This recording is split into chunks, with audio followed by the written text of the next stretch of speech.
Power of the Purse. And these were women like Sheryl Sandberg, the COO of Facebook, and Indra from PepsiCo was in attendance at this.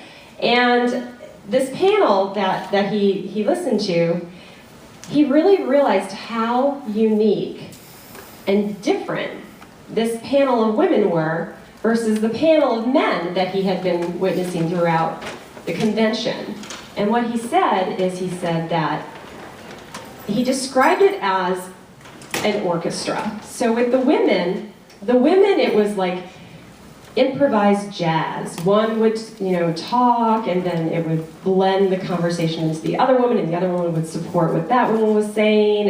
And if there was discourse, it was done in a very collaborative manner. It was respectfully collaborating, and by the end of the presentation, there was this flow, and the ideas that were generated by these women were just so powerful, and the collective idea itself was much more powerful than the individual idea. And he just couldn't believe it.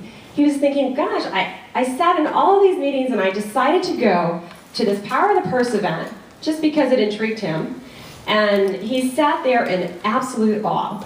And he said, in contrast, when he attended the panels with all the men, it was more of a solo act. It was like, the man would stand up and state his opinion and then sit down, and then the gentleman next to him would stand up and state his opinion and sit down, and it was just a very, very different approach. One is not necessarily better than the other, it's just different. But this is something, the collaborativeness that we have is something that we need to leverage. And we're going to get into that a little bit more in terms of leveraging your natural strengths.